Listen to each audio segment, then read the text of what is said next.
Hello, hello, hello, and welcome back to Hunter Tuned. There's T-Bag's car. Look at that thing.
Alrighty guys, so today we have been doing a lot of stuff over the last couple days, actually, not just today. I didn't film a whole lot of this stuff, but I want to go over all the awesome stuff that we've done in the last couple days. So we got the plates installed into the floor here. This is the, me and Christian in the last video painted the diamond plating black, and we got it all installed onto the dyno here. Michael's car's over here because we're actually going to put it on the dyno and start playing around.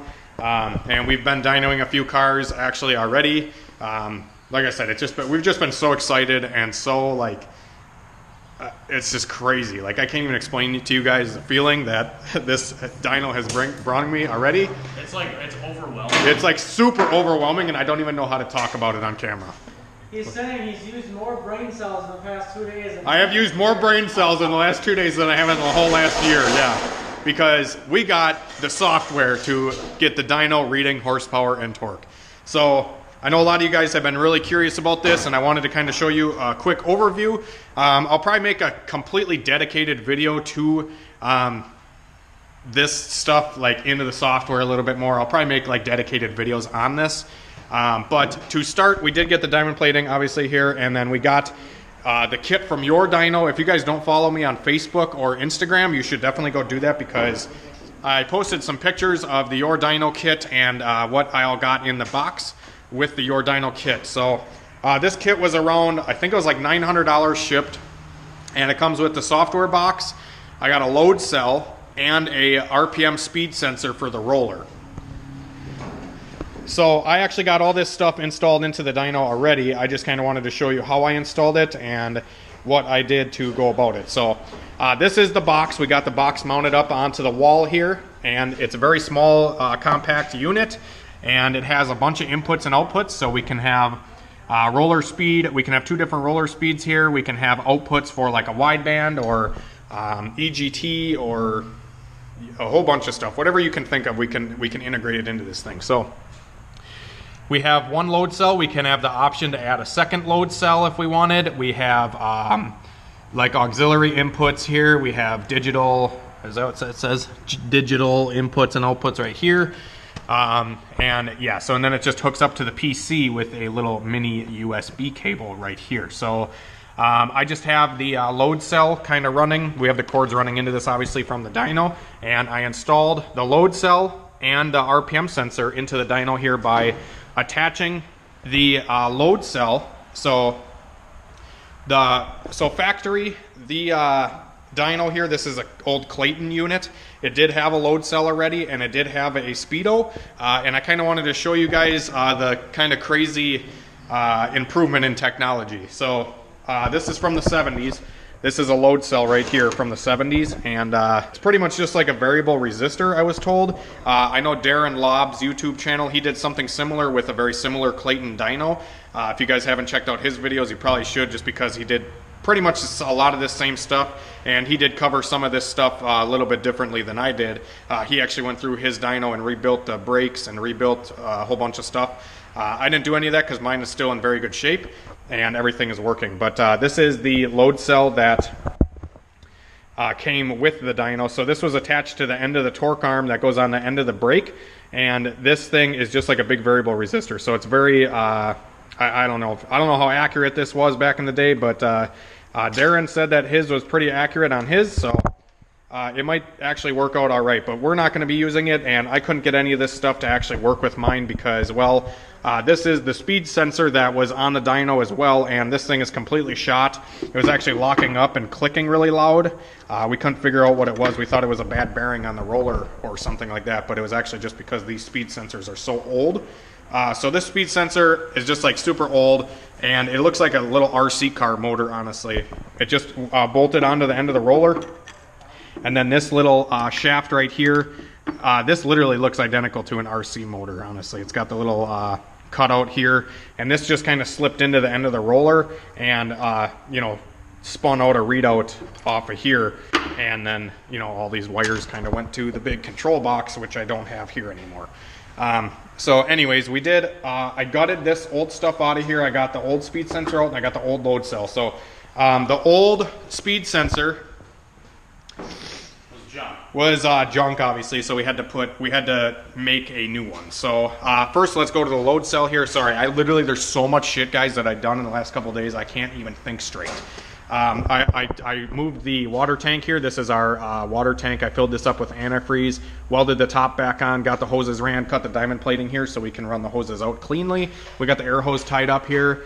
Yeah, so this is the brake arm. So when the cars apply torque to the dyno, this brake tends to pivot. So when you put more torque to it, the brake is going to want to pivot more so than if you don't have as much torque applied to the dyno. So that's how it measures torque, through this arm here and attaching to this load cell here. So this is the new load cell that we installed from your dyno, and this is a 500 kilogram load cell. And the 500 kilogram load cell with a certain amount of roller speed, I equated it to be able to read about 1,000 horsepower. We probably will never be able to plant that to this dyno, but I wanted to get the big load cell just to, you know, have room to grow if you know, we can. So I got the biggest one they offer. I got a fucking sneeze. The other thing is we can take that load cell and put it on another dyno. Yeah, I can always like take all these parts and put it on any chassis dyno that I want. So honestly, I like the old Clayton though. I like this. Yeah, thing. so do I. Do it. So old trusty, fucking old fucking trusty right here. So anyways, we have the load cell. I attached it with some angle steel here, or not angle steel, but this is just like flat stock. So I welded some flat stock onto this, and I put a bolt and a nut through the load cell. So it's clamped down to this torque bridge, which is actually factory on the Clayton dyno. So you just have to have it so it can measure stretch or compress. So in our case, we are going to be trying to stretch the load cell, and that's how it's going to measure the torque resistance on the end of the brake here. So I plan on putting Heim joints on this so it's not bolted directly, because I know it's actually better off to have Heim joints on this to, you know, get so it doesn't tug on the load cell sideways or anything like that. It can only tug up and down. I think that's what the guy that from your dyno was telling me. He said something about side load on it or something. You want it to have a Heim joint so it can only pull directionally up and down on it. So, but anyways, so that's kind of the basic overview of the load cell that I installed here. It's just bolted down. I built a little bracket here to attach to the factory torque arm here. So yeah, anyways, so moving on to the speed sensor. This is actually a Honda B-Series cam gear that I welded onto the end of this roller. So I took a spacer. Actually, I just took a socket. I welded a socket onto the end of the cam gear so I would space it off of the frame a little bit. And I welded it all around the inside of the roller there. So I actually got it true. We actually welded it onto the end of the roller, and it was wobbly. It was not true, so we had to figure out a way to get it trued up. And I actually, yeah, it took a long ass time the other night. We were messing with this for a while to get it true, because if the cam gear was wobbling a bunch, it's going to get inconsistent readings, and it's not going to get an accurate speed to the dyno software. So we got this thing pretty true though. It literally, it looks like it's centered perfectly, and we literally winged it. I think I shoved a fucking pen, like a Sharpie or something. I shoved it through the center of the cam gear and the center of the socket that I welded onto the end of the cam gear. And the center of these rollers actually have like a little dimple where the pen or the Sharpie kind of centered itself inside of the center of the roller, and I honestly just guessed and I tacked it, and then I spun it to see if it was true, and then if it wasn't, I would tap it to one side or another and then tack it again until I got it to be true, and I think I honestly just got really fucking lucky. So anyways, now we got the speed sensor here. This is just a Honda cam gear, like I was saying. So when the roller spins, we have a roller RPM, which we can then convert into vehicle RPM, or we can convert it into mile per hour. So this is just a Hall effect sensor that came with the Your Dyno kit. And then I made a little bracket that I welded onto the frame there and bolted it down with a 10 mil. So it reads the teeth as they pass by it on the cam gear here.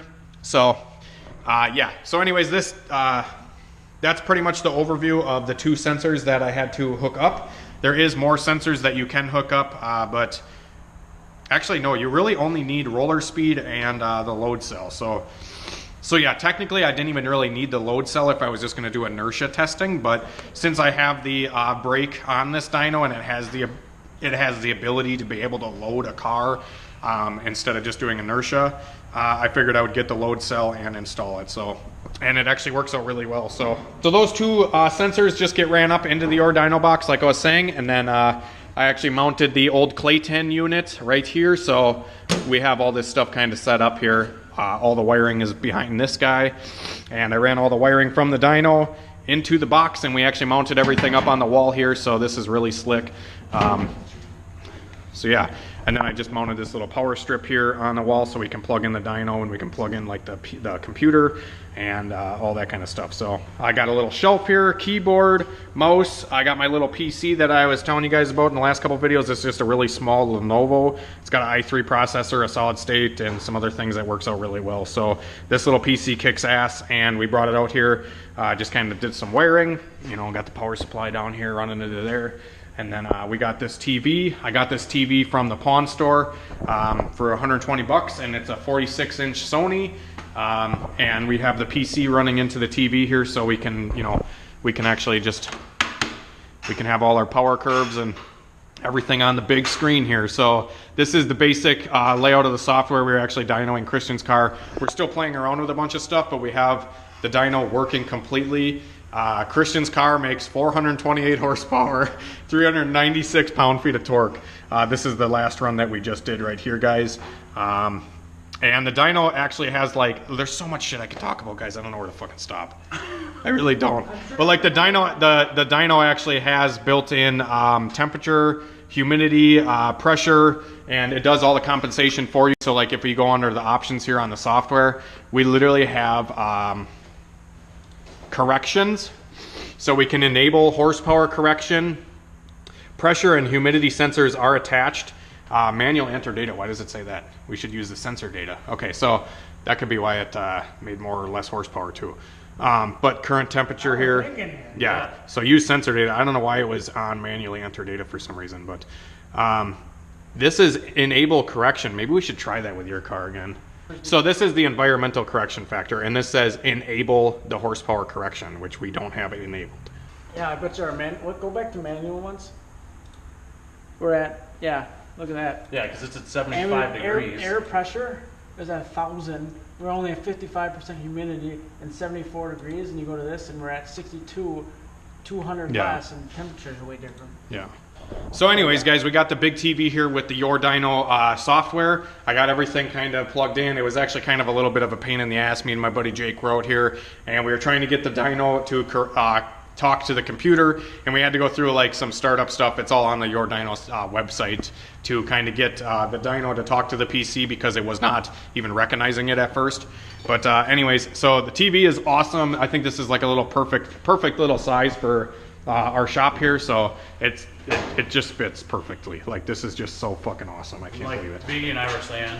And look at the TV mount I bought. So we can tilt the TV, you know, flat flatten it out, push it to the wall closer, turn it, whatever we need to do. So like if we have a rear wheel drive car, we can move the TV so I can see it. Or if we have front wheel drive cars, which most of the stuff we're gonna do is front wheel drive probably, we can turn the TV so I can see it when I'm in the car or whatever. We can get a splitter too, a VGA splitter. And we can have two monitors. So we have this smaller, Christian donated this little smaller monitor here that we can have on a cart or something, and I can actually stare at it while I'm like sitting in the car, and we can have a little cart that I can push around to do all that with too. But yeah, so we also installed some more D-hooks into the ground. So we got these two D-hooks into the floor. We only had the ones up under the bench over there, and when the dyno's back here farther, the straps were just too long, and it was just not easy to strap the car down straight and properly. So we actually had to put some more D-hooks closer to the dyno for front wheel drive cars, and then we also had to put two more hooks closer back to the door here so we are able to strap front wheel drive cars in the rear as well. So we had to put more hooks there. Yeah, Michael picked up some track lights. Jesus Christ. Fucking AP. I don't think that could come out of me if I So yeah, guys, we are still playing with the dyno a bunch, and we got a bunch of pulls. I might throw some of them in here, but we are actually going to be playing with Michael's car now, and this is a car that we kind of have a ballpark of what it should make for horsepower, and we're going to use it kind of as a test dummy because we did calibrate the load cell properly. We calibrated the tach, the speed sensor, we calibrated it all, and it seems like the dyno is very, very close to being accurate already. I'm not claiming these numbers are proper. But I mean, for fuck's sake, like you go to one dyno shop, it's going to read different from another. Yeah. Like all these numbers are going to be different from another, but I'm trying to relate my dyno to read similar to a dyno jet, like a big inertia dyno, like what Sloppy Mechanics has. Trying to relate to some of his numbers and some of PFI's numbers because they both have like a dyno jet, big inertia dyno, which is one of the more accurate chassis dynos out there. So yeah, but anyways, so we got a little power curve here. We're actually going to do some more runs here with Michael's car, so we're going to probably cancel out some of these. These are just all Christians. Yeah, we did a bunch, and I'm actually saving all the dyno runs here. I can rename these like Christian's pull. Yeah, so much awesome stuff, guys. I literally don't even know what to fucking say. And I'm not covering even a quarter of what we've done in the last couple of days. I've just been thrashing to get to this point, and I'm just saying how happy this fucking makes me. It's almost giving me anxiety because there's so much. It's so awesome. It's like so much information overload. Well, it's like so much like shit going on, you know. I told you last time. I was like, dude, like this is amazing. Yeah. Like, yeah. And you're just like, oh my god. You know, and you stand here and you're like, the fucking dyno's in the floor. We did all this work in less than a week. Yeah. From a week ago. Yeah, we took a $700 dyno. Yeah. A week ago, cut a big ass hole in the floor, yeah. Filled it in, got it working, and in a time span of 7 days, yeah. We're making pulls. Yeah. Like, that's insane. Yeah. And the thing is, too, is what was I going to say? $700 dyno. No. Oh, the thing is, too, guys, I apologize, but when I have a lot of stuff to do or a lot of like brain power to use, the camera is the last thing I pick up. And I apologize. I'm trying to get better at it, but I can't focus on as much on what I'm trying to do. And this would not have gotten done this fast if I would have been filming the whole process, because filming stuff does take up a lot of time and a lot of brain power and brain energy, which I needed to dedicate a lot of brain power to set this thing up, because it's a lot of math and a lot of calculations and a whole bunch of stuff, which I do plan to go over all this in the future. I just kind of wanted to give you guys a quick video because I've been slacking. But I will go over like detailed stuff if you guys give me options down in the comments of what specifically you want to know more about. If you want to know more about the software, know more about the load cell, know more about the fucking Honda cam gear on the roller, like, you just let me know. Drop it down in the comments. Yeah, drop it down in the comments, bros. yeah, and then on top of like doing all the dyno stuff, like I tuned to CRV yesterday. I got another guy that I'm building a motor for right now. Just like in ejector orders, like I'm just trying to keep all this stuff squared away and not drive myself nuts at the same time. So we've done a fuckload of stuff in the last couple days. And you guys are to thank, so I can't thank you all enough, because we would not be sitting in this shop looking at a fucking 46-inch Sony TV with dyno numbers and a dyno behind me if you guys didn't support Hunter Tuned. So thank you. So now we're gonna pull Michael's car onto the dyno here, and we're gonna kind of run. I got a question. We're gonna run through a pull, and I'm gonna show you guys kind of how we calibrate the tack to the roller, and how we're going to see if Michael's car is gonna make accurate horsepower or not. If it's in the ballpark, I'm gonna be fucking happy. But what? Does anyone deliver food out here? I have no idea. That's really the only thing on my mind right now. Food? Yeah. Yeah. And I'm gonna shit if this is accurate. Alright guys, so we got Michael's car on the dyno here, and it's just a stock K series K20 A2, right? Z3. K20 Z3. Yep. And he's got an intake and exhaust. Stock tune, stock all that stuff. So it should make around like what, 180 horsepower? 180-ish? 180, 200, torque should be 140 to... Around 140 for torque. And well, the dyno started off reading around 238 horsepower, which is a little bit high. So we're trying to calculate the moment of inertia of the dyno so it reads a more accurate result. So Christian's car was a little bit high reading, and Michael's car to start off is a little bit high reading as well. So like I said, we're playing with the moment of inertia settings on the dyno software here to calculate it to be a more realistic number for this setup. So that's what we're doing now. And if you guys want me to go more into detail on this stuff, I will. You know, I will in another video. We're just kind of getting the dyno lined out for now, and we're not really filming a whole lot of the process, but we are getting it to try. We're actually taking away horsepower from Michael's car because we want this to read accurately and not you know, an extra 40-50 horsepower. Bone stock, like bought it off the dealership, it should do like 180 and 140. Bone stock. Bone stock. Yeah. And then I have intake and header, so there's probably a little bit extra the ECU will compensate for. But the Yeah, ECU we're looking stock. for like a 190 number. Yeah, yeah. So we just played with moment of inertia, and we're gonna do one more run here. So And we're moment gonna of hit inertia, okay. if it once it's set, that's Once the moment of it's inertia good. is set, we're good, and it'll read accurate for all the cars. So we are just playing around right now to kind of get something to read close to what we think it needs to read. So yeah. But anyways, this is a screen that we can watch as well. We can watch engine RPM, torque and foot-pounds, horsepower, roller speed. We can have EGT, wideband, boost, all that stuff on the screen here. Once I integrate a lot of that stuff into the Your Dyno box, I just haven't done a lot of that yet. So yeah. Anyways, yeah. Let's do one more pull. You want to film out the exhaust outside the shop? Bet you it sounded really fucking cool. Yeah. So I honk when I tell Michael to start the run. So I got a wireless keyboard, so if these guys aren't here, I'll be able to do this. I just got to hit the space bar to start the run, and then the space bar to stop the run, and then it automatically pulls up the window of, you know, what it made for power and all that. Yeah. Let's get it. Oh boy, they're gonna hear my fourth gear drive. Yeah.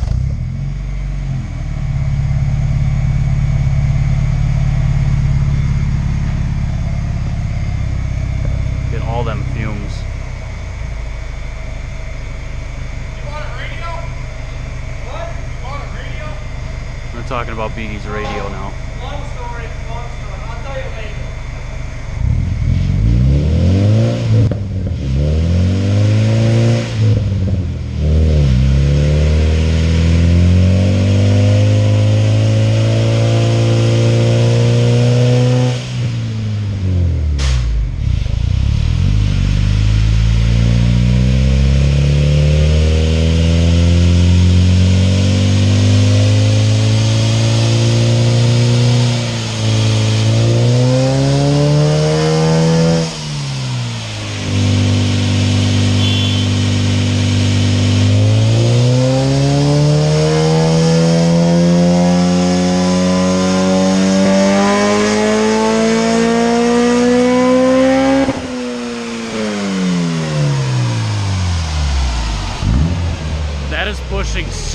much air.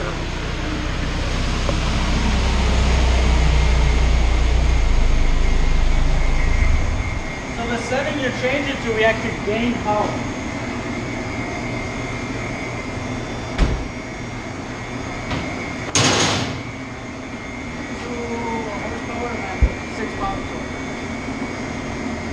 We also let it cool off.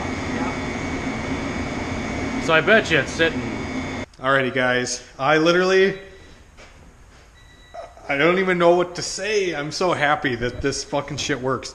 We got Michael's car dialed in on the dyno, and we set the moment of inertia. So we have to set the inertia of the dyno differently whether we're going to run it with the water brake or not. So if we just run like the CRX with no load on it or anything like that, the moment of inertia is different than if I set it up with the water brake and actually load the car up. So we have two settings now for the dyno that we've actually been playing with for the last like couple hours. And we have a couple settings now for what the dyno takes for inertia loading, and then what it takes for not loaded inertia setting. So we have it all set up now, and we have like duplicated back-to-back runs whether it was loaded or not. And we have two runs here. These are back-to-back pulls, so it did heat soak a little bit. We lost like, I don't even know, four horsepower we lost. But this is the CRX's power curve. I'm actually going to just highlight the one we just did. The CRX doesn't have VTEC, and it's on a stock computer with high compression pistons. It's lean as fuck, so it's not running right. But we did make 105 horsepower with the CRX. And when we had the dyno dialed in with Michael's car, it made what, 196 or something? Well, yeah, 196. 196 with 142 torque or something like that. So that sounds really accurate. I think we got the moment of it. We have the settings on the dyno calibrated a lot better now. So yeah, anyways, that's what we got here. CRX made a peak of about 105 horsepower that run. It would make more horsepower, but we don't have the RPM calibrated perfectly on this car. So it probably would have made 120 or something, but once the RPM is calibrated properly, then the numbers will show more accurately too. Like I said, we're just trying to get the inertia thing dialed in to the point where it reads accurately for each car kind of thing. So yeah, little single jammer, making 110 horsepower with no VTEC. So hopefully with VTEC it makes like 130, 140 maybe. Yeah. So yeah. Anyways guys, that's going to be a wrap for this video. Got the fucking CRX out here. We got Christian's car on the dyno. Read a little bit high. Like I was guessing, Christian's car probably makes around 300 horsepower. And I think we're accurate there, because it probably would make closer to that 400 mark, but it's literally 10 flat on the gauge. Yeah. So the tune-up isn't perfect on Christian's car. We're going to have to work on that. And then hopefully get it upwards closer to that number. But I would like to put Christian's car back on the dyno now that we have the calibrations, the settings on the dyno a lot closer to what they should be. So Christian's car won't be reading 400. It should be reading closer to like 300 horsepower is what I'm thinking. And if Christian's car reads around 300, we should be good. But we are obviously going to be checking a lot of this stuff with an actual chassis dyno. Well, this is a fucking actual chassis dyno. What am I thinking? We're going to be checking this with an actual dyno jet and kind of comparing back to back what, like say we're going to take my CRX up and tune it on a dyno jet and then come back here and compare the two. That's going to be another way that we're going to make sure all this is accurate and working right and all that shit. So yeah. Anyways, guys, thank you for all the fucking support. We have a chassis dyno in the ground, doesn't take up any fucking room. We have an awesome TV with fucking power graph. We got the Clayton box. We got Christian. And we're out of here till the next video. So, thanks for watching, guys. Have a great fucking day and a better tomorrow. Have a great night and better tomorrow. We'll see you later. See ya.